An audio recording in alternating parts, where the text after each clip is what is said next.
Have you ever gazed into the mirror and wondered who's truly staring back? What if the person you trust most, yourself, could unravel into someone capable of shattering your deepest beliefs? We often see ourselves as steady, unshaken by the storms of life. Yet beneath that calm surface, a quiet force waits to test the edges of our soul. Today we're peeling back the layers of a question that hums in the shadows. Why do the kindest hearts sometimes falter? It's not about villains lurking in the dark. It's about us, and the fragile threads that hold our goodness together. Picture a bustling street, filled with faces you'd call honest and true. Then imagine one of them, caught in a moment, making a choice that stains their light forever. This isn't a tale of distant strangers.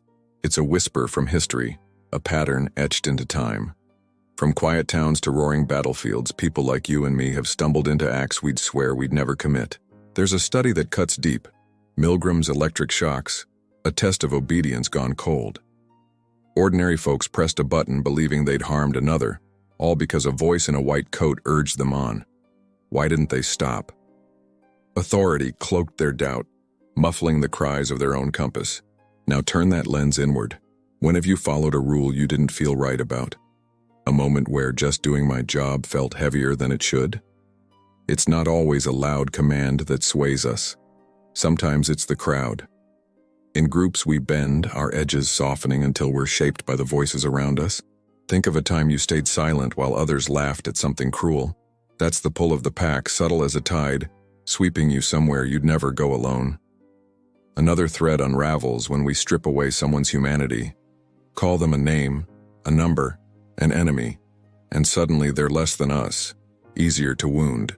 You see it flare online, where words slash without a flinch. How often do you scroll past a stranger's pain, forgetting the heart behind the screen? These forces don't wait for war or experiments. They're here, in the everyday. At your desk, in your home, they nudge you toward choices you might not recognize as your own.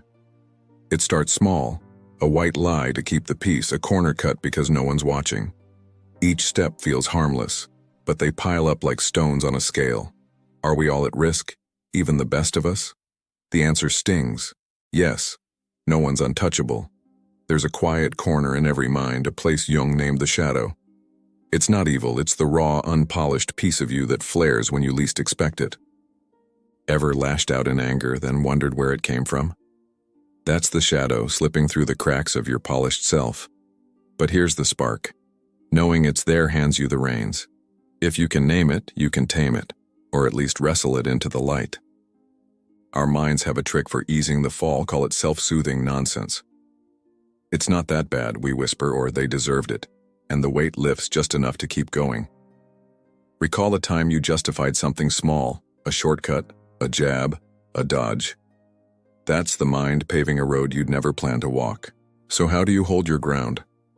It begins with a flicker of doubt, pausing to ask, is this me, or am I drifting? Empathy stitches you back to the world. Really seeing someone stops the slide. A story, a song, a stranger's eyes can jolt you awake to what binds us. The voices you heed shape the path. Tyrants breed ruin. Dreamers sow hope. Who's steering your ship, and where are they taking you? You're not powerless. Your smallest choices ripple outward. A kind word, a firm no, a hand extended. They tilt the balance more than you know. What if the same pull that drags us down could lift us higher? The right nudge, the right moment. And you're not just standing, you're soaring. Courage isn't a gift bestowed, it's a muscle you flex. Think of the lone soul who faced a crowd, not with fists, but with a quiet, unshaken yes to what's right. You can train for it. Picture the hard calls before they come. If the world pressed you to betray yourself, what would you say? Surround yourself with those who see the same stars. A friend who stands tall beside you makes the weight feel lighter. Places mold us too. Step into a room thick with venom and it clings. Step away and ask, does this air fit the person I want to breathe as? Little acts aren't little, their roots sinking deep. A smile to a stranger, a truth held firm. They're the bricks of something enduring. Look at yourself each night, not to judge, but to measure. Did I bend today, or did I build something worth keeping? Can we outrun the pull of our darker selves entirely? Perhaps not. But we can learn to dance with it, to choose the steps that lead upward. Zimbardo spoke of heroes born from imagination, seeing yourself as the one who rises. It's not fantasy, it's a seed planted in every quiet, brave choice. The truth is a blade that cuts both ways. Light and shadow live in us all. Solzhenitsyn saw it. The line between good and evil runs straight through every chest. That's not a curse, it's a call to arms. Every breath, every glance, you're choosing which side to feed. Picture a world where we all gripped that truth tight, not flawless, but fierce, picking compassion when it's hard, courage when it's rare. It's not out there waiting to be found. It's here, in your hands. One choice at a time, you shape it, break it, or make it sing. So here's the question that lingers heavy and alive. When the moment comes and the world pulls hard, who will you choose to be?